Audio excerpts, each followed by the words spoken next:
Pessoal, bom dia. É sempre muito legal poder conversar sobre coisas que a gente gosta.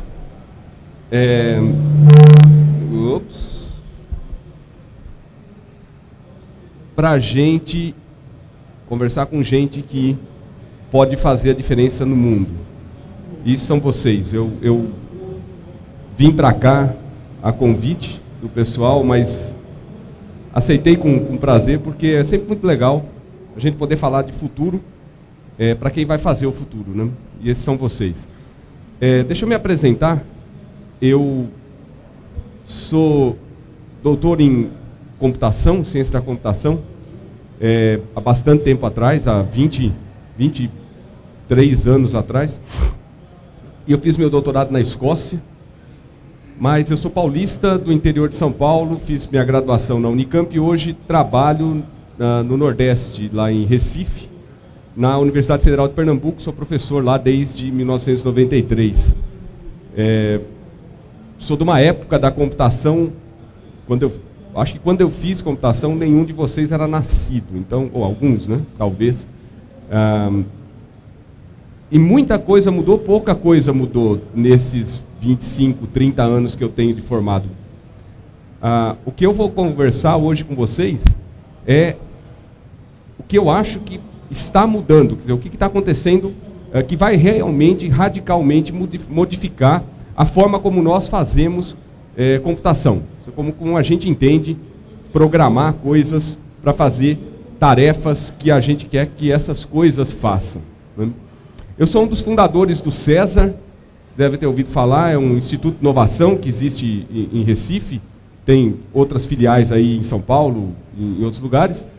Fui também o criador do Porto Digital, que é um parque tecnológico lá em Pernambuco.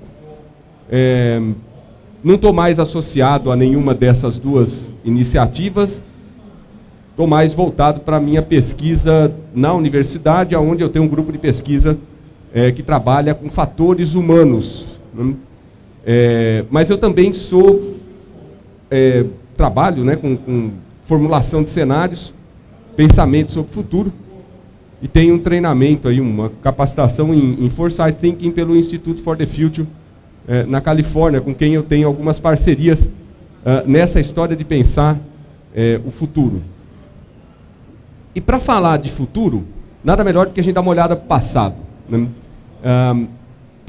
Hunter Lovins, há um tempo atrás, aí, alguns anos atrás, num talk que ele deu numa conferência na Austrália, falando sobre sustentabilidade, o que é que está acontecendo com o planeta da gente, mostrou essa figura aí, que basicamente quer dizer o que acontece com a inovação em ondas, né? Quais as ondas de inovação que aconteceram até hoje, ou pelo menos aquelas que ele considerou mais importantes. É claro que tem várias outras inovações que aconteceram antes disso, né? Invenção da escrita, etc. Mas ele pegou a partir vamos dizer assim, do período pré-industrial e disse, olha, inovação acontece em ondas. A gente descobre coisas, começa a se aproveitar do valor dessas coisas e, eventualmente, a inovação em si, ela acaba, né? As coisas passam a ser comuns, elas passam a estar no nosso dia a dia. Aconteceu isso com ferro e energia, né, hidráulica, energia a vapor, a eletricidade em si, como a gente conhece hoje, né? A quarta onda da aviação e da eletrônica, e aquela que a gente provavelmente está vivendo o pico final de realmente inovação das redes digitais, do software e da tecnologia da informação. Isso não foi o Lovins que colocou, mas sou eu que coloco. Quer dizer, essas três primeiras ondas aí são as ondas do hardware. Tinha software nessa época, mas era um software muito simples, fácil de fazer, muito fácil de manter, e que não fazia grande diferença realmente para o hardware. Quem fazia diferença aí, do ponto de vista de inovação, era o hardware, né? Eram as máquinas, eram coisas que você chuta, né? E não que você xinga. A quarta onda em diante, e a quinta, né, é a onda do software. é onde o hardware é importante, obviamente, de novo, mas é muito mais complexo e difícil de fazer a parte de software que faz o hardware funcionar para fazer alguma coisa, né? Você sabe disso muito bem. E eu postulo, assim como o Lovins e outros futuristas aí, de que a era do software está acabando. O negócio de software, como a gente entende hoje, ele tem os seus dias contados do ponto de vista de inovação. É claro que a gente vai ter sempre software, mas do ponto de vista disso ser uma grande novidade, e de fazer com que vocês venham aqui para se divertir fazendo isso, tem dias contados, né? Então, a Campus Party daqui a 50 anos, quem vai estar aqui daqui a 50 anos? Eu vou estar aqui, né? Eu tenho para mim que eu vou viver 150 anos, então eu vou ver pelo menos mais, eu estou a 1/3 da minha vida, né? Então, tenho 50, vou viver mais 150, vou viver 150, então eu vou estar aqui daqui a 50 anos para ver uma Campus Party completamente diferente dessa daqui, onde provavelmente, muito provavelmente, a gente não vai ter computador em cima das mesas, né? Eu espero que eu esteja aqui para falar, ou para alguém me desmentir, falar, você falou uma bobagem 50 anos atrás, tal, mas eu acho que não vai ter nenhum computador em cima das mesas. Não vai ter computador em lugar nenhum, na realidade. Por quê? Porque a sexta onda que a gente está entrando é uma onda completamente diferente, onde a biologia passa a ter um papel muito mais ativo, não só nas coisas que têm a ver com os seres que a gente chama de vivos, né? E eu não vou entrar aqui numa discussão sobre o que é vivo e o que não é vivo, porque esse é um tema muito controverso, mas a biologia, hoje em dia, ela é vista como a ciência que estuda os seres vivos. Isso está mudando, né? A gente também tem biologia que faz coisas que a gente não necessariamente chama de coisas vivas. Então, essa era daqui, né, onde a gente vai estar trabalhando com o que o pessoal chama de biomimicry, né? É como que você imitar a parte biológica para fazer coisas, é a era que eu chamo do BioWare, né? Nós vamos estar falando de uma outra coisa aí.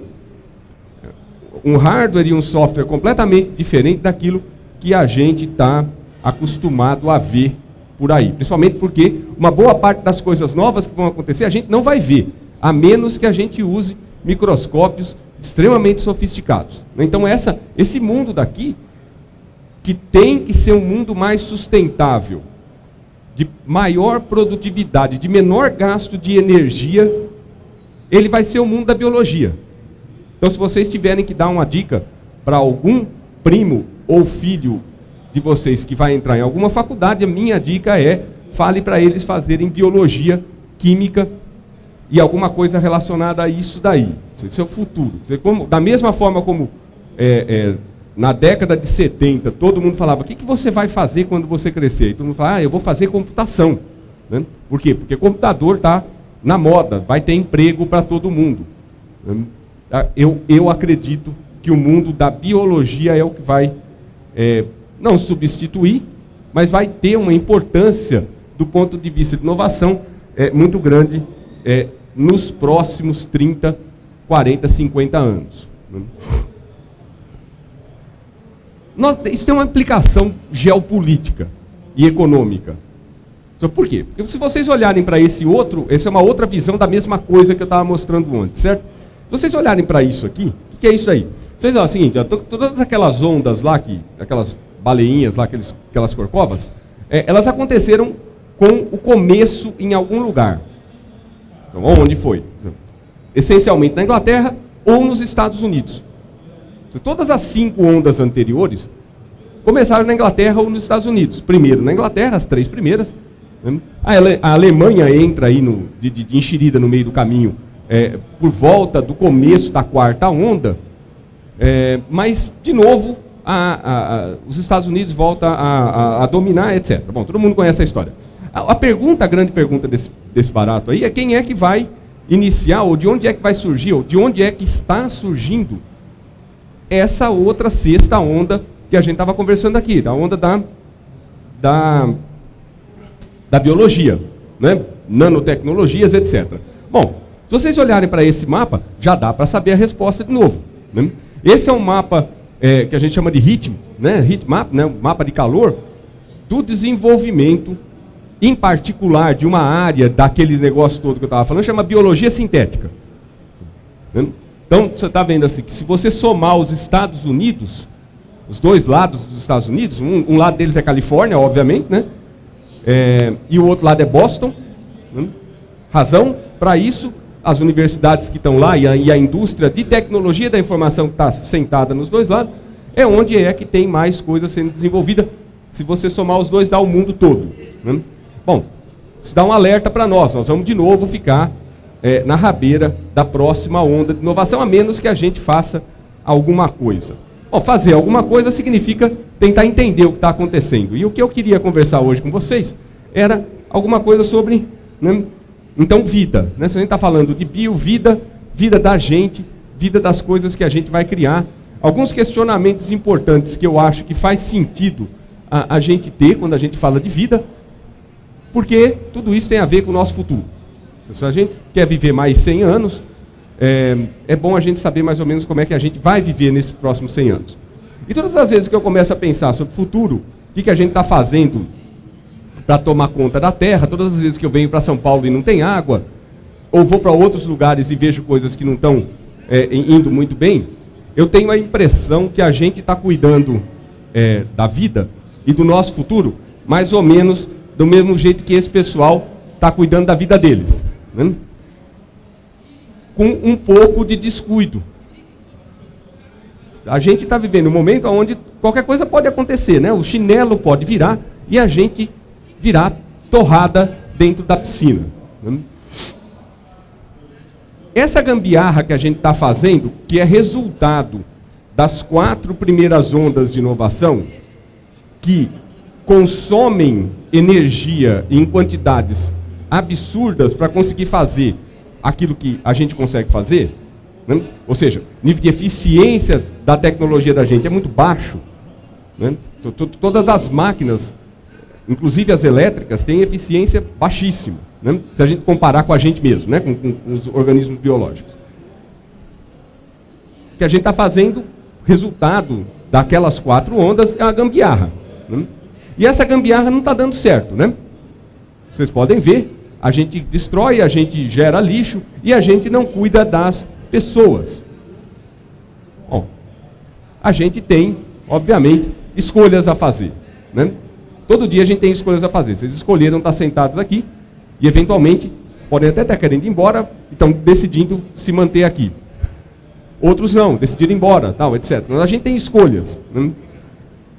Algumas são simples, vou para a direita, vou para a esquerda, outras não são tão simples assim, são um pouquinho mais complicadas. Mas, de toda forma, a grande pergunta é essa daqui. Quer dizer, o que eu vou fazer? Nada? É uma alternativa? Ou ir para frente? Né? Então, essa é sempre a lógica. E, bom, se as coisas não estão dando certo, ou pelo menos poderiam dar melhor, como é que eu acho que a 6ª onda vai ser capaz de dar pelo menos uma luz um pouco melhor para a gente entender um futuro mais sustentável? Por causa da combinação de 3 tendências que eu vou rapidamente conversar aqui com vocês. A primeira delas é biocomputação. Você vai olhar a computação a partir do entendimento do que a biologia, né, dos seres vivos faz. Eu vou falar um pouquinho sobre isso. Engenharia de órgãos. Sintetizar pedaços inteiros ou até corpos inteiros de pessoas ou de animais, etc. E robótica.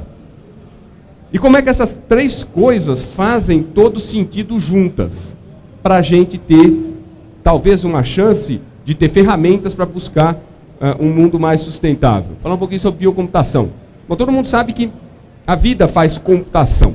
Né? Ela computa coisas. Como é que ela computa coisas? Pega um código, né? DNA é um código, assim como o código que a gente escreve nos computadores, que roda numa máquina. Qual é a máquina? Bom, o processador que roda esse código são as células. Células, etc. E aí gera resultado. Né? Vegetais, animais. E de vez em quando, vez por outra, bugs. Né? Também a natureza codifica coisas erradas, né? Que a gente não quer que aconteça. E foi pensando assim, né, que alguém chegou num determinado momento, esse cara, num determinado momento, 1979, faz tempo, hein? Vários de vocês não eram nem nascidos na época que o Ned Simon, ele propôs que DNA podia ser usado para construir coisas que não necessariamente são as coisas que normalmente a gente vê, como vegetais, ratinhos, camundongos, nós, né? Construir objetos, né, em escala muito pequena, usando pedaços de DNA. Por que DNA? Porque DNA é um negócio extremamente interessante. Ele é extremamente simples, altamente estável e gasta muito pouca energia para construir coisas. Então ele é eficiente, tem um certo nível de estabilidade e é simples, né? O DNA é composto essencialmente de 4 tipos de coisas, né? 4 bases. Combinar essas coisas, e elas só se combinam 2 a 2, então é muito fácil de você entender como é que ele vai se comportar. Né? Então o Ned Simon diz o seguinte, olha, por que a gente não constrói usando aquelas fitas de dupla face, né? Dupla hélice? Por que ele não constrói coisas? Aí é uma construção que pega um filamento duplo DNA, vai dobrando ele usando determinadas técnicas e faz coisas que não existem na natureza, mas são úteis. Eu vou mostrar algumas utilidades desse negócio para frente. O problema da técnica que o Ned inventou é que dobrar e acertar hélice dupla de DNA é muito complicado. Né? Esse cara, em 2006, veja, 30 anos quase depois, inventou uma outra técnica, que a gente chama DNA origami, que é o título da palestra aqui. Né? O que esse cara fez? Né? Além de ter feito essas carinhas aí. Ele falou, olha, esse negócio de ficar dobrando o filamento do DNA é muito complicado, vamos pegar um filamento simples. Né? Separa ele, né? Passa lá num sequenciador, separa o filamento.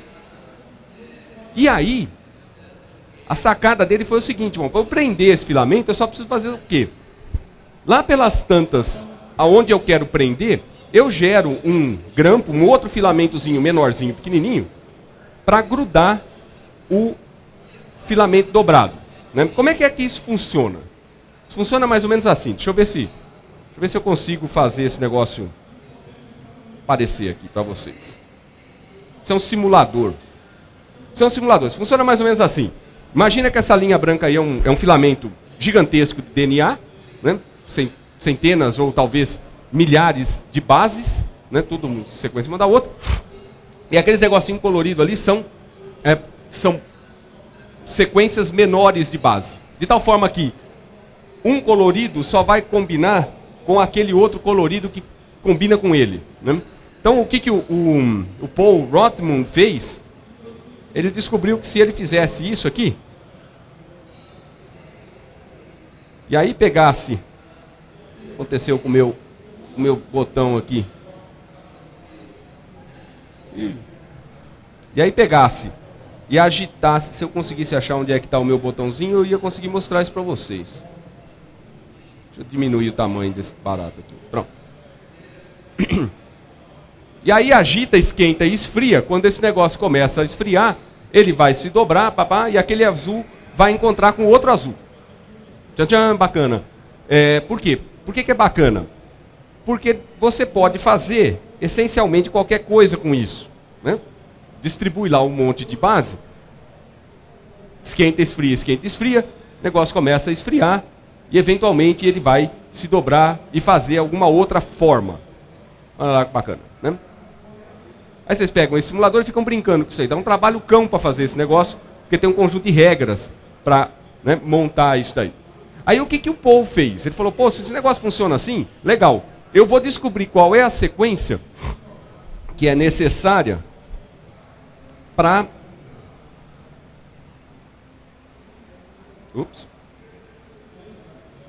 fazer isso aqui. Isso aqui é um conjunto, longo filamento de DNA preso nas beiradas para fazer uma carinha que tem um sorriso, né? E ele fez à mão. Ele calculou todas as bases à mão, né? Vocês podem imaginar o trabalho, o cão que isso deve ter dado. Ele passou anos, ou pelo menos um ano, fazendo os cálculos, etc. Aí depois você tem os cálculos prontos, você manda para um sintetizador, vem todas as bases de DNA, joga num potinho, esquenta, esfria, o negócio fica pronto. Tá, legal, super bacana. Só que isso é muito difícil de fazer. Aí um pessoal, eu acho que de Caltech, desenvolveu um programa de CAD para fazer isso. Então vocês podem baixar, isso é software livre, né, tá nesse site aqui, e vocês podem fazer o que vocês quiserem do ponto de vista de DNA origami. Montar a estrutura que vocês quiserem, ele vai dar a sequência de bases que você precisa fazer isso. De novo, manda para o cara que faz, né, um sintetizador, ele manda as bases para você, potinho, água, esquenta, esfria. Vocês têm o DNA origami de vocês. Isso é um pouquinho chato, porque esse negócio é muito pequenininho, não dá para ver, né? Então, dá para fazer uns negócios legais, por exemplo, como isso aqui, mas para ver isso daí vocês precisam de um microscópio de força atômica, porque isso aí a gente está falando de nanocoisas, né? Coisas que têm menos de 100 nanômetros. Até ao tempo atrás, o pessoal fazia coisas em 2 dimensões, né? Jogava os fiozinhos e prendia eles, ficava com uma forminha bonitinha. Que é divertido, né? Tem um mapa da China, que uma menina lá da China fez, tem um mapa mundi, outro mapa das Américas, etc. Um negócio meio... é bonitinho, mas é inútil, né? Porque ninguém vai pendurar um negócio desse na parede, pelo menos você vai ter que ter um microscópio acoplado a ele, não vai mandar cartão postal desse negócio para ninguém. O que começa a ficar legal é quando você começa a fazer isso em 3 dimensões. Né? Então, ao invés de você ter um negócio que é numa superfície, você tem coisas que têm 3 dimensões. Por que isso é bacana? Bom, por 2 razões. Você está vendo o que é isso aqui? Esse daqui de baixo? Deixa eu ver se eu aperto esse negócio certo aqui. Isso é um monte de tubinhos. Tubo. Você faz um filamento de DNA, se enrolar, e ele faz um negócio que é razoavelmente circular. Se você depositar ouro, né, por dentro desse tubinho aí, o que é que você tem? Você tem uma fibra ótica super bacana, né? Qual é a grande vantagem desse negócio sobre fibra ótica normal? Ela é 1000 vezes menor do que qualquer fibra ótica que a gente tem hoje. E consome, obviamente, muito menos energia para produzir. Né? Tem gente fazendo isso. Lógico que isso aí não está no mercado ainda, você não vai poder comprar a sua fibra ótica feita de DNA origami, mas esse negócio funciona. Né? A outra coisa que é mais legal de fazer com isso também, né, é tratar desse problema daqui. Vocês sabem que fazer quimioterapia é um problema, por quê? Porque a maior parte dos remédios quimioterápicos, como é que eles funcionam? Eles olham para uma célula que está se dividindo e matam ela na divisão. Por quê? Bom, porque as células de câncer, elas se dividem muito rápido. Então você joga um monte de remédio no seu corpo, as células que estiverem se dividindo vão se lascar. Né? O que significa que provavelmente uma parte de você vai se lascar junto, mas o câncer tem uma chance alta de levar uma surra. Né? Por isso que cai cabelo de quem faz quimioterapia. Os folículos do cabelo se dividem muito rápido também. Então, em geral, a pessoa perde todos os folículos por causa do efeito colateral. Por quê? Porque a droga não sabe o que é bom e o que é ruim. Ele só está vendo o negócio dividir lá, vai lá e buf, dá um tiro nas células dividindo. Né? Então, qual é o problema? Qual é a solução? Bom, vamos entregar a droga somente para quem merece. Né? Para a célula que tem uma anomalia genética nela que causa o câncer. Então, o que o pessoal do Wyss Institute lá em Boston, em Harvard, fez? Eles fizeram um DNA origami que é uma cesta, uma cestinha. Né? Tá vendo ali? E que ela, quando ela está fechada, ela pode carregar remédio.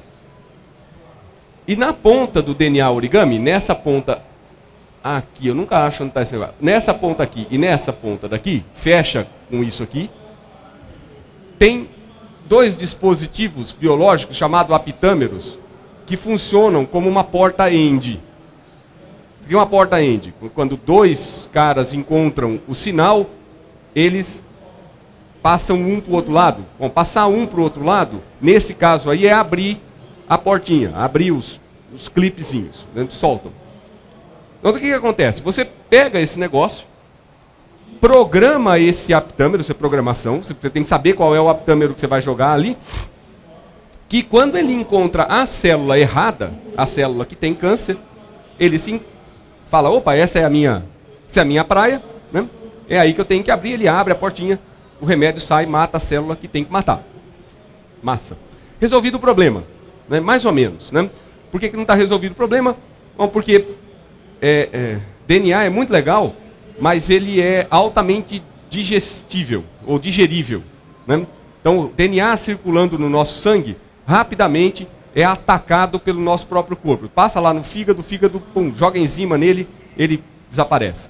Então, o que o pessoal tem feito é revestido, ou tentado revestir, né, esse cara aí, esse robô, isso é um robô, né? Isso é um nanorobô, com proteína para tentar preservar ele. Já conseguiram fazer esse mesmo bichinho aí, coberto de proteína, sobreviver dentro de uma barata por bastante tempo. Né?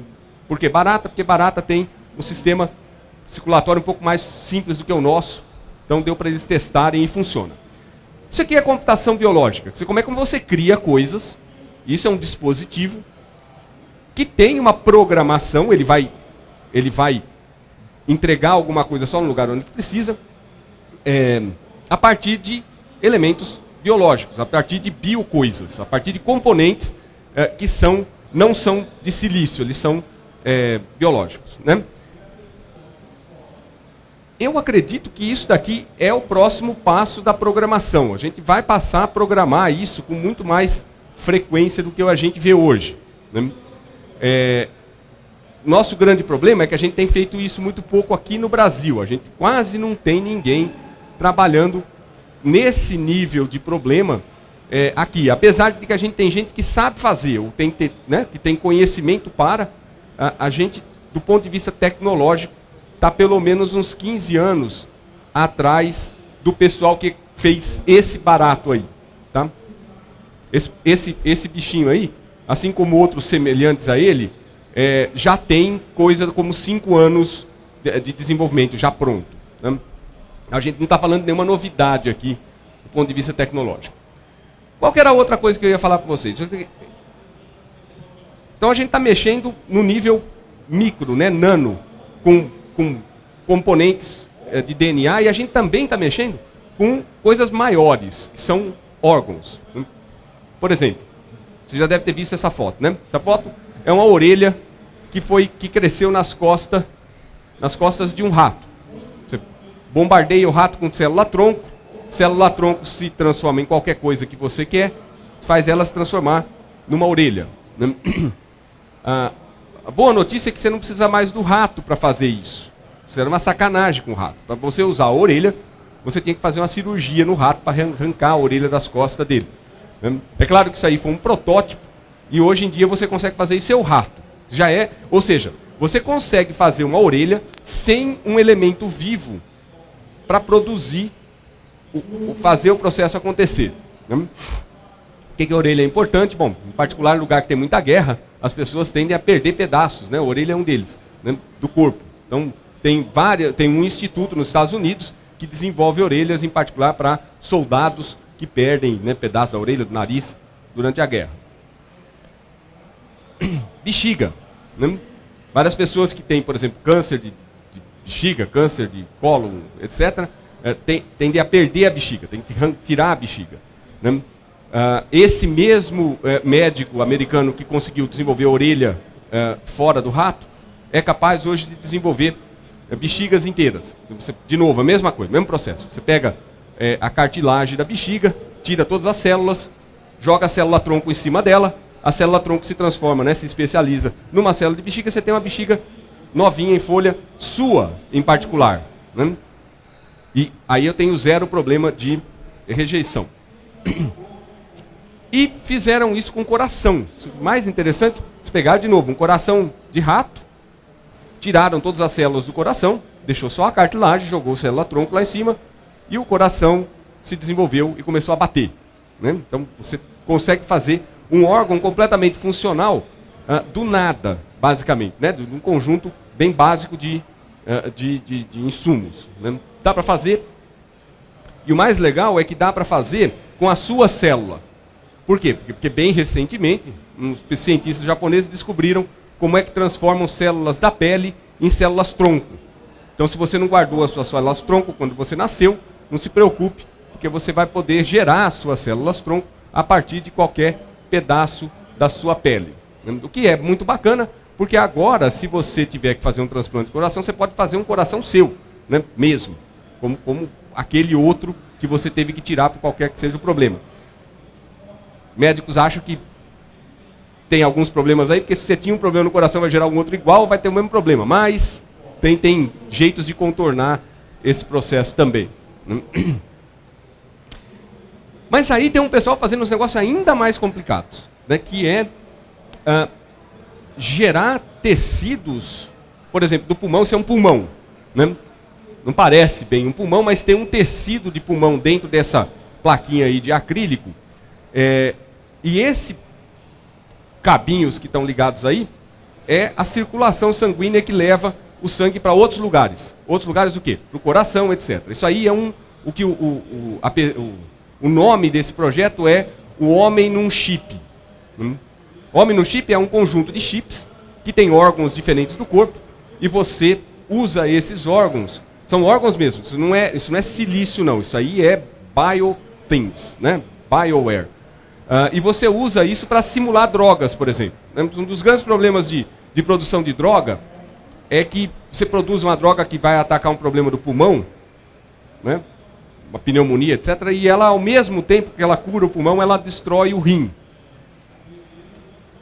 Difícil de você fazer essa interação numa pessoa ou num rato, porque você tem muita coisa complicada acontecendo no corpo. Com esse tipo de dispositivo, você põe um pedaço do rim, um pedaço do pulmão, liga os dois e vê o que acontece quando você ministra a droga. Se você conseguir fazer isso rápido o suficiente, o que é rápido o suficiente? Eu cheguei no hospital e daqui a 2 horas eu tenho que tomar uma medicação para o meu coração. Será que isso vai afetar o meu pulmão? Tira um pedaço do seu sangue, gera o tecido do coração, gera o tecido do pulmão, aplica a droga no chip e vê o que é que vai acontecer. O pessoal do Wyss Institute acha que nós estamos há uns 5 anos disso ser realidade de laboratório. Ou seja, eu poder chegar num laboratório, pegar um pedaço da minha pele, alguma coisa, gerar o órgão que eu quero testar, colocar no chip e etc. E mais 5 anos, então 10 anos de horizonte para isso estar no mercado, né, sendo distribuído aí para os hospitais, etc. Computação, engenharia de órgãos, robótica. E aí é que a coisa fica interessante, né? A gente tem a capacidade de fazer coisas muito pequenas ou coisas muito grandes que parecem com seres biológicos. E o que a robótica tem a ver com isso? Bom, quando a gente fala de robótica, a gente pensa em coisas assim, né? Quer dizer, eu pelo menos pensava. Meu primeiro robô que eu ganhei era muito parecido com um desses aí, né? Ou com isso, né? Assisti muito Jetsons. Quem assistiu Jetsons aqui, né? Esse foi um dos erros da ficção científica, né? Não aconteceu na data que ia acontecer. A gente não tem isso daí, né? A gente tem Rumba, né, em casa. Bem diferente desse como é que ela chamava? Rose. Né? Ou esse, né? Perdido nos espaços. Né? Eu não vi nenhum passando por aqui falando perigo, perigo. Né? A gente tinha a ideia de que provavelmente um robô seria uma coisa parecida com isso. Bom, não é, né? Se vocês andarem por aí pelos departamentos de robótica do mundo, as coisas são um pouquinho diferentes desses caras de ficção científica, mas a gente já tem coisa extremamente sofisticada sendo criada, né? Eu vi um vídeo recentemente do Big Dog, lá do Boston Dynamics, que é um negócio fantástico, né? Um bicho que anda mesmo, ele anda como um animal de 4 patas. Mas a coisa fica interessante quando a gente fala desse tipo de robô aí. Esse é um robô feito de DNA. Por que ele é um robô? Porque eu posso programar ele é todo programável. E ele anda, ele se mexe, ele vai atrás das coisas que você quer que ele vá atrás. Ele, em particular, gira, né? E ele é um biosensor. Se um biosensor processa informação, ele olha para alguma coisa e diz se aquilo é uma toxina ou etc. que você quer que ele veja. Né? E esse aqui em particular, ele ganhou a competição de biologia sintética do Biomode no ano passado. É um troço extremamente flexível, porque você pode programar ele para fazer basicamente qualquer coisa que você queira que ele faça.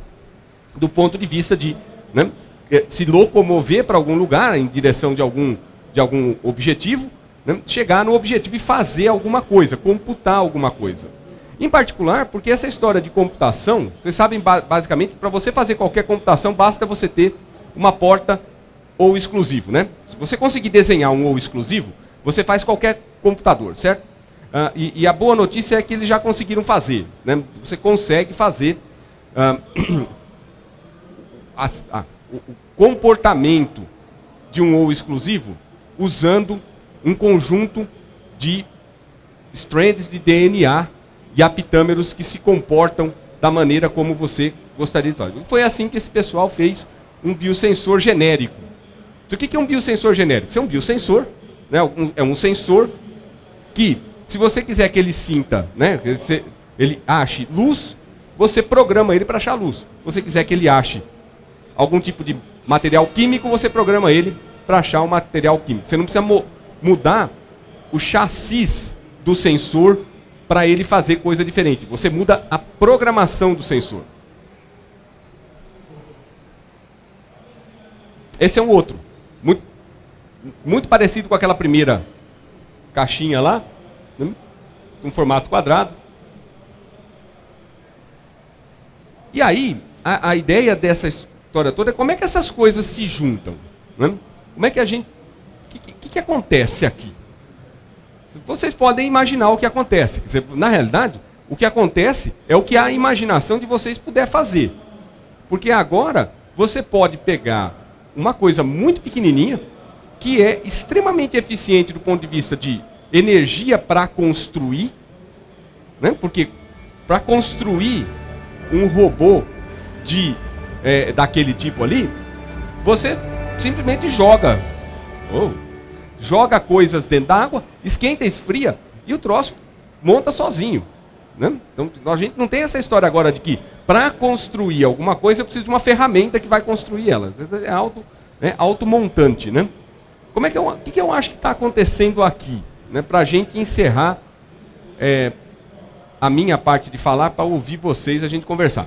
O que eu acho que está acontecendo aqui? Está acontecendo uma outra mudança de paradigma. Aquela sexta onda, ela é muito diferente da onda anterior do silício. A onda do silício ainda é uma onda ineficiente. Ela faz as coisas, mas gasta muito. Principalmente porque gera, e em particular, gera lixo. Né?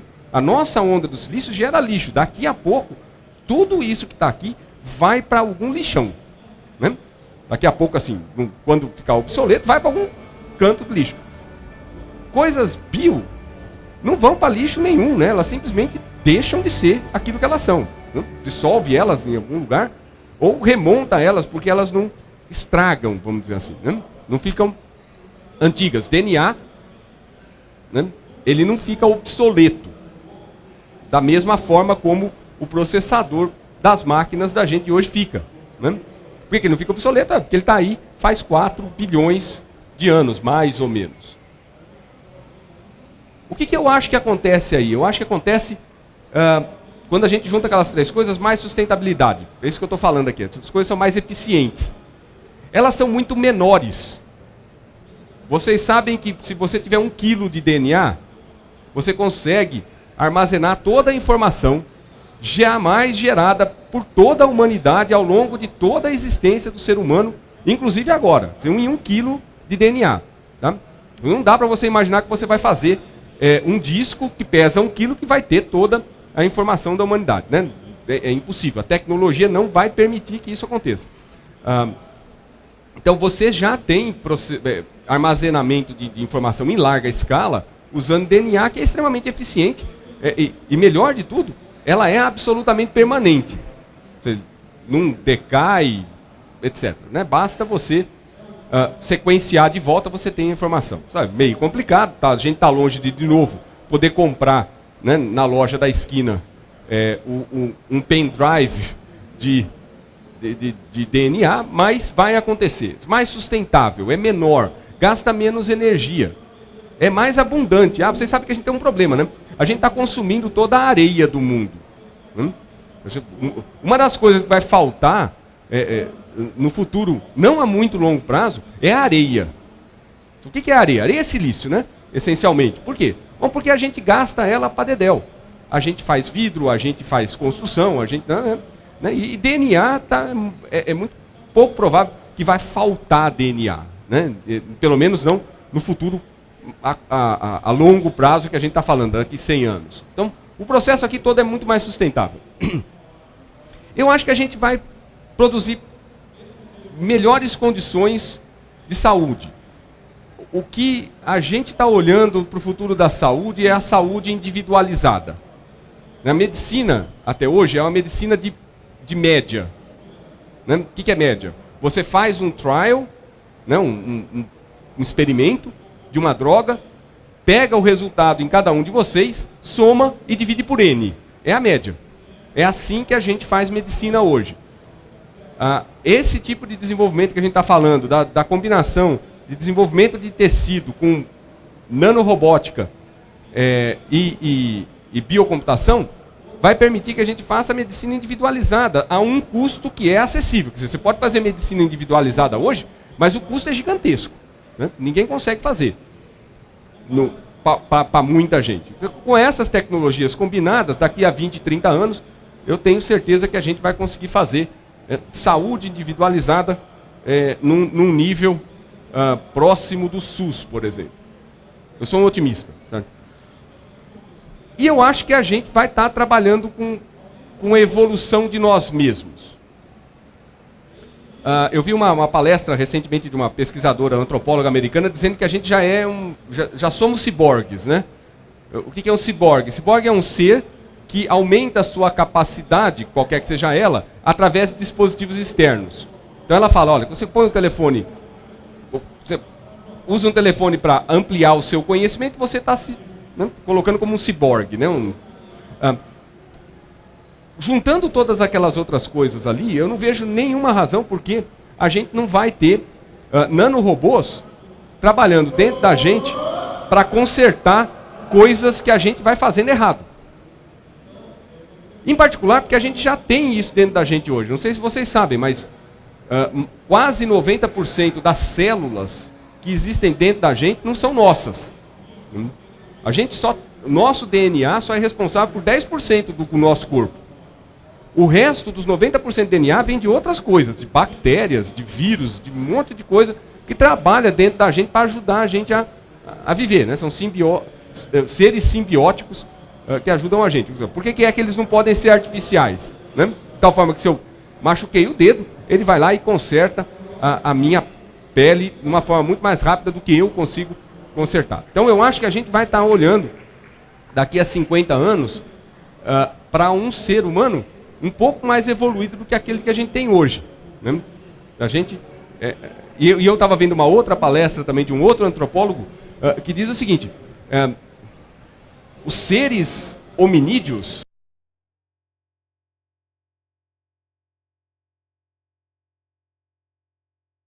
para alguma outra coisa.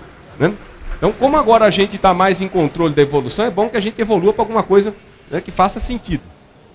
Eu acho que aquelas três coisas somadas vão levar para alguma coisa parecida com nós sermos mais evoluídos, sermos capazes de ter mais saúde num ambiente mais sustentável. Mais, né? Sempre tem um mais, né? Então, o cara vem e fala todo um conjunto de boas coisas, né? Mais o quê? Bom, mais a gente está sempre diante, né, de novidades. O que a gente faz quando a gente programa um computador hoje? A gente joga um monte de código lá e depois a gente testa. Né? O que é teste de Beware? Como é que a gente vai testar esses troços? Tem umas perguntas aí para a gente fazer. Como é que a gente vai testar? Dá tempo de testar? Eu acho que a gente não vai poder ficar testando muito, não. nesse mundo, não como a gente faz hoje, né? Quando eu aprendi a programar, a gente fazia trabalho de escola lá da Unicamp, a gente tinha 3 chances de rodar o programa antes de entregar. 3 chances, tinha que dar certo. Né? Por quê? Porque demorava para dedéu, a gente não via o computador, então tinha 3 chances. Fazia os cartões lá, mandava, então, 3 chances. Hoje em dia, vocês programam o computador com um número ilimitado de chances de testar o troço. Praticamente, né? Guardadas as limitações, obviamente, de negócios, mas vocês têm uma capacidade muito grande de testar e tal. Eu acho que isso criou piores programadores do que na minha época, mas depois a gente conversa sobre isso. Mas a gente não vai poder ficar testando esse troço daí com tentativa e erro, certo? Lembra daquela lhama com 2 cabeças? O que é uma release 2.0 de alguma coisa BioWare? Né? A gente fez um dispositivo. Como é que a gente troca esse cara pela versão 2 dele? Né? O software é mais... A gente sabe como fazer, a gente vai ter que pensar em como é que a gente faz isso. Isso são perguntas em aberto do ponto de vista de biocomputação. Como é que eu substituo um código que estava mais ou menos funcionando, tinha uns bugs ali, eu troco ele por alguma outra coisa? Bom, tem que reprogramar o DNA, né? Mas eu acho que a gente vai ter que começar a trabalhar mais um negócio que é correto por princípio, né? Correto por design. Sem a gente ficar testando muito. Zero bug. Né? Ó, a natureza não consegue fazer isso, mas a gente vai ter que trabalhar num nível muito próximo disso. Né? Lembra desse negócio? Quer dizer, código, processador, coisinhas bonitinhas e coisinhas esquisitas. Né? Então o nosso mundo... Né? Tem que tentar evitar coisinhas esquisitas. A gente tem que tentar evitar o que um colega nosso lá do César, Mabuse, chama de o apocalipse zumbi. Né? E de repente criar uns negócios que ao invés de ajudar a gente, destrói a gente. Eu não estou muito preocupado com isso, não. Né? Eu acho que a gente tem dois caminhos, duas possibilidades no futuro. Ou a gente evolui, ou a gente se destrói. Não tem nenhuma outra alternativa no meio do caminho. Né? Ou a gente vai ficar bem melhor, ou a gente vai deixar de existir sobre a face da Terra. Ponto. E eu estou tranquilo com isso também, porque eu acho que... Bom, aí eu tenho as outras considerações mais esotéricas para fazer, mas eu acho que a gente tem esses 2 caminhos. Se nossa estrada hoje, ou a gente vai evoluir para algum lugar, ou a gente vai ficar fazendo mais do mesmo. Mais do mesmo significa que a gente vai se lascar.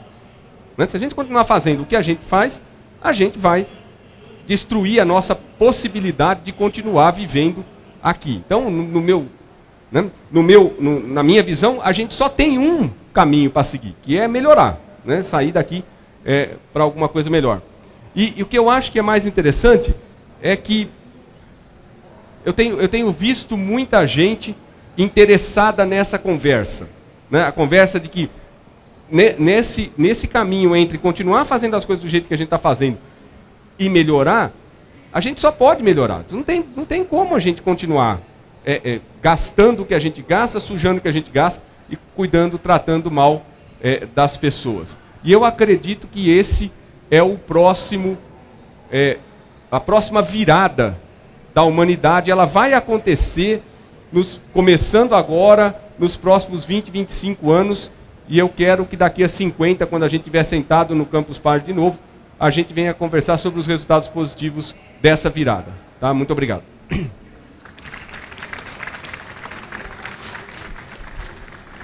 Acho que a gente tem 10 minutos para fazer pergunta lá. Fica lá. Arruma um microfone para ele, por favor.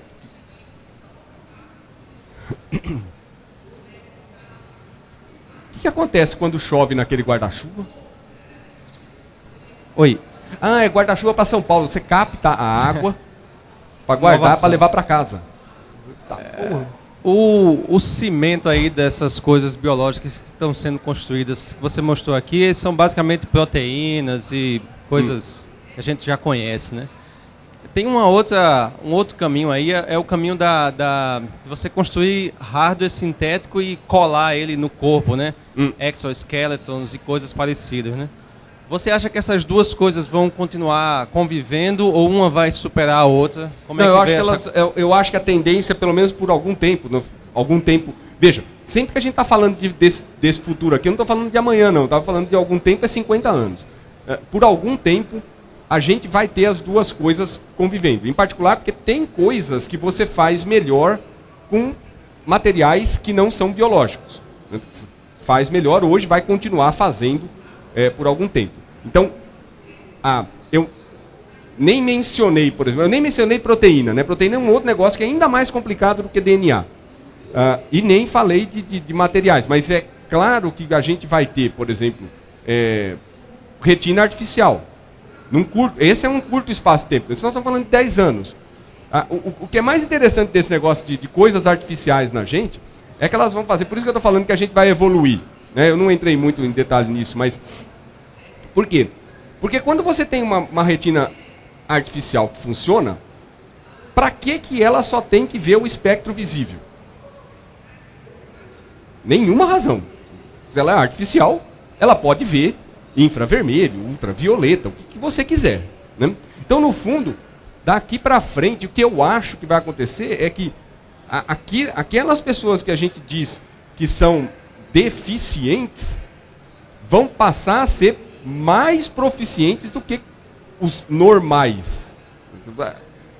Rapidamente, isso vai acontecer. Vocês sabem que na Olimpíada anterior, que aconteceu em Londres, um corredor que não tem ossos no fim das pernas, ele usa uma prótese, conseguiu ganhar uma ação contra o Comitê Olímpico Internacional que permitiu com que ele tentasse qualificar para as Olimpíadas normais, e não para Olimpíadas. E ele ficou a 1 segundo de qualificar.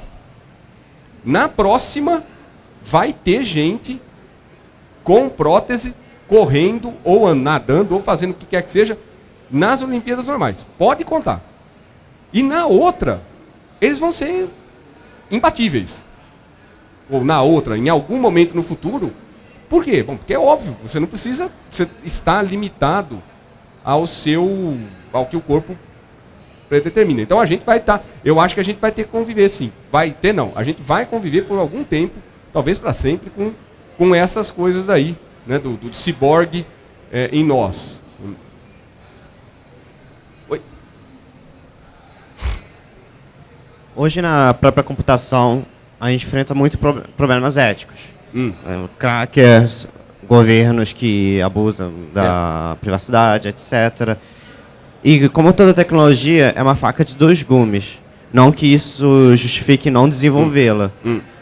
Você acha que quando essa tecnologia estiver mais desenvolvida, a gente vai estar enfrentando os mesmos problemas éticos, praticamente ou ainda piores? Tem um livrinho interessante que eu peguei no Easy Taxi. O Easy Taxi é uma biblioteca que fica nas costas dos carros, né? Que é um livro de dois filósofos brasileiros que discutem ética, moral, definições disso daí. E aí eu acho que eu materializei a minha opinião a respeito disso. A ética e a moral, que são duas coisas diferentes, mas muito parecidas, mas principalmente a ética, ela é universal. Eu tinha ética desde os homens das cavernas, passando pelos egípcios, romanos, e agora? E esse problema da ética, ele não mudou. Ele é o mesmo problema. É o problema de por que é que você faz aquilo que você faz. É o uso que você faz do seu livre-arbítrio. Então eu acho que o problema, ele é o mesmo, independente da tecnologia. A gente tem que cuidar do problema da ética, independente se a gente vai estar trabalhando com seres biologicamente modificados, genômica, ou ciborgues, ou etc. Então, eu concordo com você, tem esse problema. Eu nem menciono aqui porque ele é ortogonal a qualquer coisa que a gente faça. Que pode ser usando um carro, dirigindo bêbado, ou fazendo um DNA origami que mata as pessoas em guerra biológica. Então a gente tem que tratar sim, tem que tratar do problema, mas ele é universal e ele é independente daquilo que eu fizer. Mesmo que eu pare de fazer qualquer desenvolvimento de célula-tronco, etc., para fazer o bem, vai aparecer uma outra tecnologia que é para fazer o mal. Então, assim, que é para fazer o mal, que é usada para fazer o mal.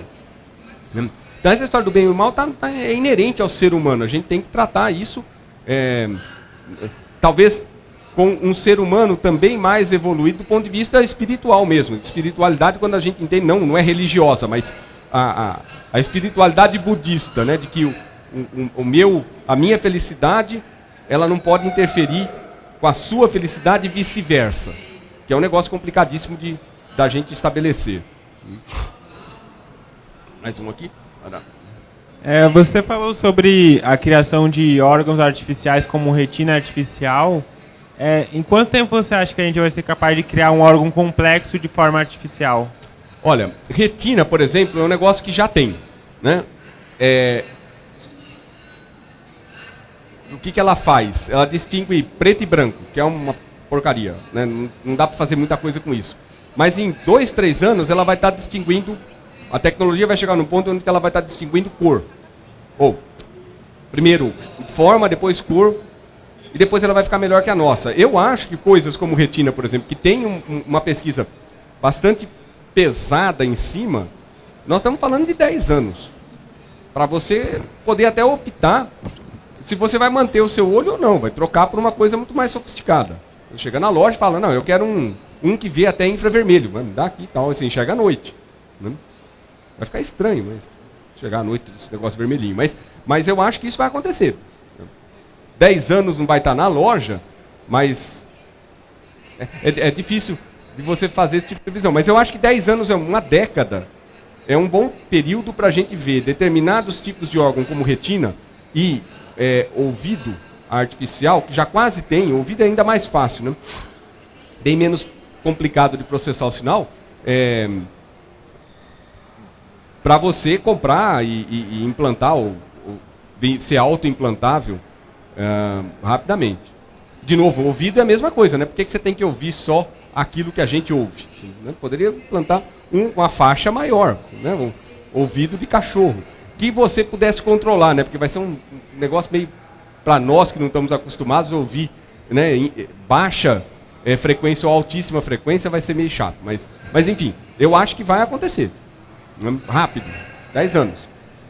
E aí, eu vou trocar o meu ouvido, porque eu tenho um ouvido péssimo para música. Péssimo.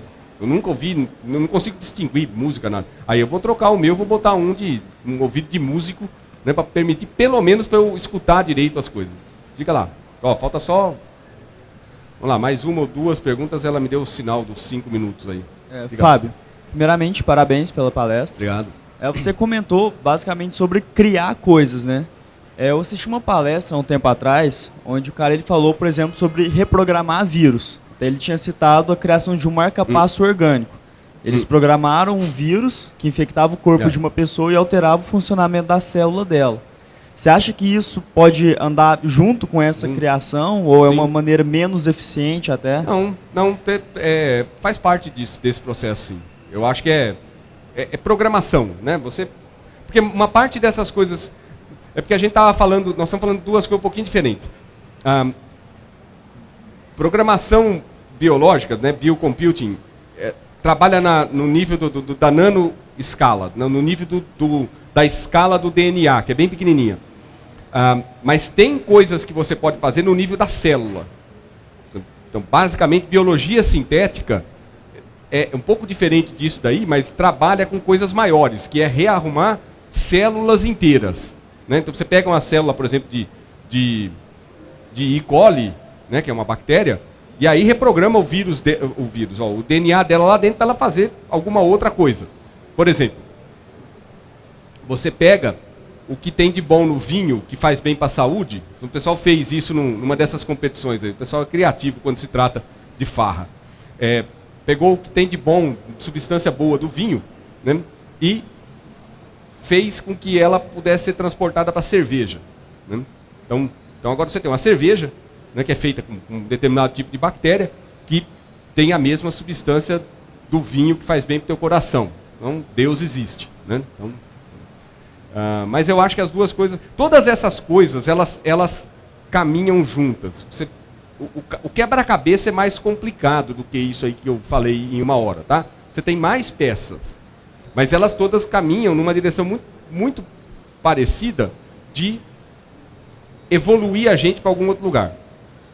Essa que é a ideia. Vamos encerrar? Tá joia. Obrigado, pessoal.